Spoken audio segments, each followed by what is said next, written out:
So here's the Pi data logger, first run of everything. Here's the setup. You see here's the Raspberry Pi in here. It's powered by this little battery. It's hooked up, the red wire is hooked up. It's the OBD cable hooked up to the OBD port underneath the dash of my truck here. I'm controlling the Pi right now remotely by my laptop here. I got them hooked up to both the Raspberry Pi and the laptop hooked up to the same network, a little hotspot as you see here. But so I'm able to control it right now, and actually right now the Pi is getting data, as you see here. This file, this log file here, as you see, it's growing right here. That means it's currently collecting data. So if you open it up, it's able to get all the time, RPM. There's obviously no MPH. We're not moving at all right now, but it's all in there right now. Haven't run it down the quarter mile yet, but we just want to make sure everything's going. I got this set up that it will automatically start on as soon as it's booted up, as soon as the Pi is booted up. So we'll test that right now, as I'll actually reboot the Pi and then log back into it, and hopefully we should get the data to work or to pull up, and hopefully it'll automatically be recording. So like you see here, we're at Z-Max Dragway. There's a couple cars going around there right now, and we'll be able to test it all out. So let me log back in. I'm controlling it through this VNC viewer. We have to be on the same network. I've got the IP address of the Raspberry Pi right there. So if I connect here and hit continue, I just have to enter the password, and I'm back into my Raspberry Pi. So now let's see, going into the file viewer, and go into the Python OBD Pi and the log, and look at that, the first one we got right up there, it is growing, and that's our new log of everything, and there's all the data. So it's a good start here. So now every time, all I gotta do is turn on the Raspberry Pi and it'll automatically start logging data. I do have a GPS USB sensor right there. It hasn't really been working correctly, hasn't been all set up, so I'm getting data right now. The next thing to do is to get the GPS working, but we should be good, and in just a little bit I'll get this car staged, and we'll be able to get some data. So let's see what happens.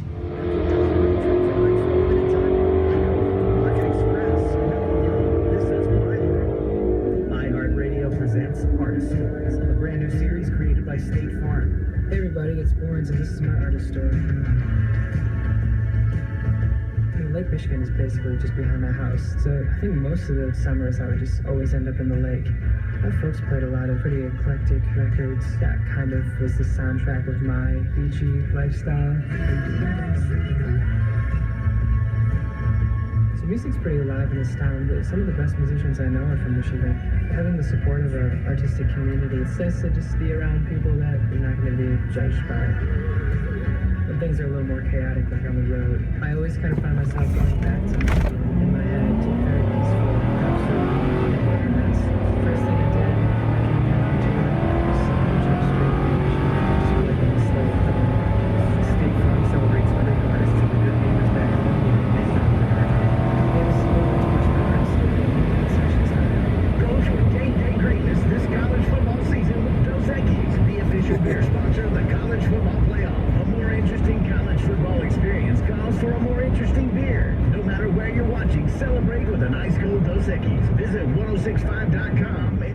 Let's go see what our time slip says, and we'll see if we can compare that against our data. Alright, so there's the time slip, 1675, not too bad. So now let's take a look at the data that we pulled from the Raspberry Pi data logger. Like we saw earlier, the data gets logged into these log files. That's the format that it comes out in, and these three right here are the ones that I pulled off from the system. Like we saw earlier, if I open it up here, this is kind of what it looks like. It's a log file, so just taking a look at that right now is pretty tough to see exactly what everything means. Obviously you got the headers right up top here, but then everything past that just looks like a bunch of random numbers. Luckily we could pull this up into Excel and kind of take a look at what we got from there. So pulling it into Excel and just knowing that it's all the data is separated by commas for each column, this pulls it up into this format here. Like I was talking about, the GPS unit wasn't exactly working, so pretty much everything from G to L here is pretty much useless for this run here. We're still working to try to get that going, but for this purpose, the biggest thing that we're concerned with is obviously the time, the RPM, the miles per hour, and the throttle too could show us something fairly useful. So on the left here, it shows you the time that we got. It's in a format hours, minutes, seconds. Right now it's just in hours, minutes, or minutes and seconds. So we could change that format to kind of show us a little bit better exactly what we see. So if you go down and format the cells to hours, minutes, seconds, and you could do it to about 3 to thousandths of a second. So that makes it a little bit better there. So quickly browsing through the data, like you see, there's a lot of lines here. What I mentioned earlier is as soon as I plugged the pi in, it started automatically taking data. So even while I'm sitting there idling and not doing anything, it was pulling data. So by getting everything there, by having all the data there, there's here, I actually cut this down already, but there's already over 1,700 points, but not all of it will actually was the quarter mile time. It was probably a lot of time before and afterward. So pulling it up into Megalog Viewer, after saving it as a CSV on Excel, you could pull it up onto Megalog Viewer here. And the first thing when you pull it up, it says that it only is good for 500. The version I have is only has 500 points. So we pulled that up. This pulls the last 500 points. So what we could see when I open it, I actually made a different file that only cut to about 500 points. But like you see here, when you just pull up RPM, the miles per hour, the throttle, and the load, those 4 columns here, RPM, MPH, throttle, load, that shows you the those values for all that. So what we see on here is just kind of everything kind of graphed all together. The biggest thing that you see here, the RPMs look pretty good.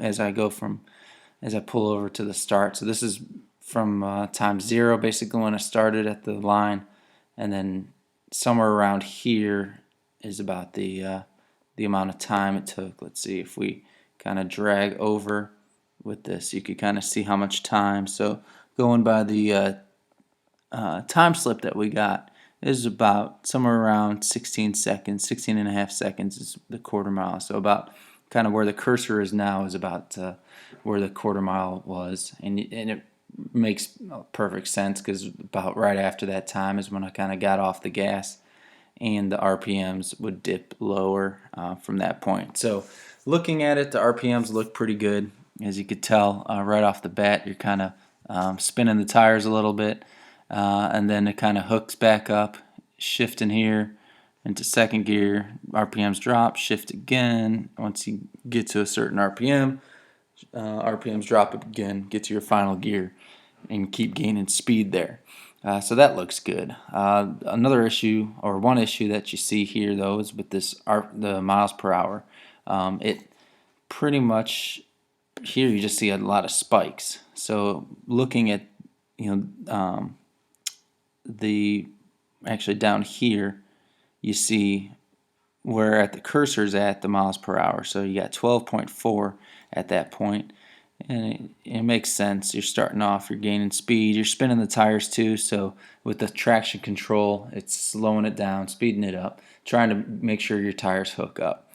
Then all of a sudden, look right there at that peak, 6,200 miles per hour. The truck ran faster than I thought, but definitely not that fast. So obviously there's all these spikes here that comes with a lot of noise. You also see it in the throttle trace too, that there's spikes in the opposite direction. Down here there's spikes that goes from the max about 74.901, which probably equates to about 100% throttle as far as on my end, hitting, pressing on the gas pedal as hard as I can, and then it drops down to, for one time step, drops down to 24, then picks back up. So I wasn't getting off the gas at this point, and this far down the road, down the track, the tires are hooking up, so it's not like there's the traction control isn't making anything there. So this is one issue that comes with it, and we kind of expected that the data coming from the OBD from a truck would and from all our cars, we didn't really know exactly how clean it would be, what would come from it, and with everybody else in class kind of said the same thing, that there's the same issues, that all of a sudden it'll come up, it'll spike up. So we're not exactly sure of what that is, but so I didn't, I really kind of wanted to see the MPH, see my speed as we go through. The throttle, it's not a huge deal for me. It's kind of good, and I could get away from that stuff. But the miles per hour, even, especially when you put it on this graph, you can't really see the difference when you got, since it auto scales, you got a maximum, like you see here, of 12,000 miles per hour. So you don't see any difference, when you go from 0 to 80. It doesn't even register on this graph. So what I did to counteract that was go back into my Excel file and make a new tab or new column here of miles per hour corrected. So what I did is to pull up my miles per hour, and I wanted to change any of the unrealistic values. So by just coming up with this, first to kind of highlight it, I formatted it so anything greater than, and looking at it, obviously my top speed was 85, or about 85 miles per hour looking at the time slip, maybe a little bit higher than that. So I'd say anything over 100 miles an hour should be highlighted and is pretty unrealistic. So clicking on that, I could see exactly what, there's a few spots here, just random little spots here that, the speed jumps up, which, shows that it's, not going to be, that's not the real speed. So what I did to counteract that is I made this column here corrected, and the corrected speed, and I set a function there that if the value is over 100 miles per hour, then it's going to take the average, and it's just kind of going to interpolate between the two, the previous and the next value. So like you see here on column 27, there's this speed of 8,000 miles an hour. Obviously that's not realistic, so I just took that point and corrected it as whatever the average is of the 16.78 and 18.64 miles per hour, and it gets you 17.71. That worked pretty well. all the way down, except for there's a couple spots like you see here where it's back-to-back issues there. So obviously just doing the average of one in front and one after it doesn't really work there. So I kind of counted those points as about the same, and just did the average of the most recent good value and the very next good value. So like you see here, if there's two values that are obviously messed up here, I just counted them as the same. It's not going to be exactly accurate, but it's going to be close enough. So that way when I pull it up on a graph, it kind of shows you exactly what we need.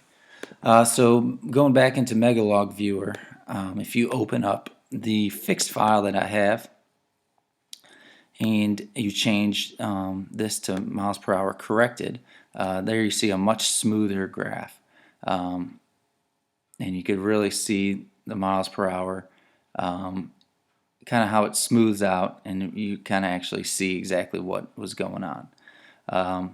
So this is the start of the run. Obviously you're at 0 miles per hour right there, and then as you get going, like I said, the wheel speed, this is taken by the wheel speed, so the wheels are going to be spinning a little bit, but it's going to be trying to be corrected by the traction control, so it modulates, the RPMs aren't increasing, it's kind of going back and forth, and then at this point it kind of hooks back up, and then it pretty much stays steady, and as you work your way through, down the run, the miles per hour, the speed just kind of gradually keeps picking up as the RPMs go. So this is a good fix. Like I said, I could probably do the same thing with the throttle. I haven't got to that yet, but it's it pretty much be the same easy fix as you see here. As you work your way down the run, and as you continue to go, the speed's going to keep picking up, and about this time right here is about the time where the quarter mile's done, you start getting off the gas. So I get off the gas at that point, and if you look at the throttle trace, and if you kind of forget about these spikes here, you see I'm all the way at the top here of the graph, and then once we get to this point, that's where I let off the gas, and it gets down to about this level of about 18. So that's pretty much your idle speed, me getting all the way off the gas and just coasting the rest of the way. And the miles per hour, the corrected miles per hour, and the RPMs drop accordingly. So overall, this was a pretty good run. Apparently I must have got fairly lucky because it worked pretty much the first time I put it in the truck. I was able to collect data. After working with it before we went to Z-Max, I was able to get it so that it automatically collected data right off the bat. Judging by some of the other classmates that they've had some issues, some of them still haven't been able to get data, but I think I got lucky, that my car was fairly new one, or my truck was fairly new. I know a lot of people are having issues with cars that were made earlier than 2003.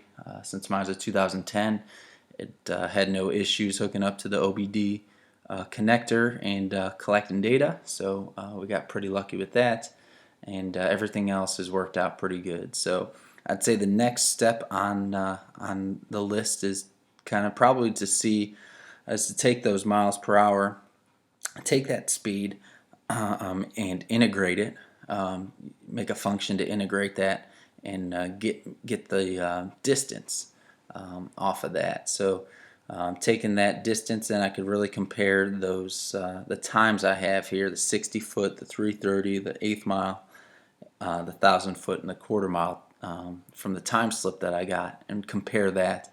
And then obviously also keep working with the GPS unit to pretty much, I'll have 3 different ways of looking at distance and the speed that I got between the OBD, the GPS, and a time slip. Really compare those three and see what they come out with. So it's still a work in progress. So far, it's been very, very successful.